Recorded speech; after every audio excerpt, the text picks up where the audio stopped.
Budget 2025 में नए income tax bill के ऐलान के बाद आज इसे संसद में पेश किया जाएगा। इससे पहले शुक्रवार को कैबिनेट ने इस बिल को मंजूरी दी थी।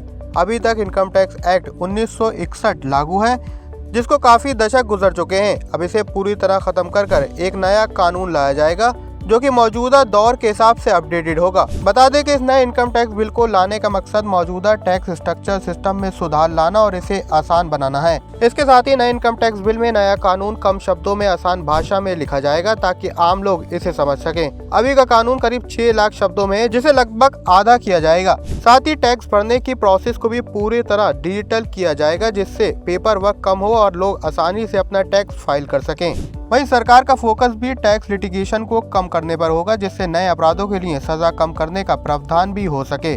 वहीं नया टैक्स कानून विदेशी कंपनियों और फॉरेन इन्वेस्टर के लिए भी क्लियर होगा, जिससे भारत में निवेश बढ़ाया जा सके। इससे भारतीय इकोनॉमी को फायदा होगा। सरकार चाहती है कि ज्यादा लोग टैक्स सिस्टम में शामिल हों, लेकिन इसमें नए टैक्स का प्रावधान नहीं होगा, यानी कि जो भी टैक्स स्लैब अभी तक चल रहे हैं वैसे ही चलते रहेंगे। हालांकि माना यह जा रहा है कि पहले इनकम टैक्स बिल को स्टैंडिंग कमेटी के पास भेजा जाएगा, ताकि इसके प्रोविजन पर चर्चा हो सके।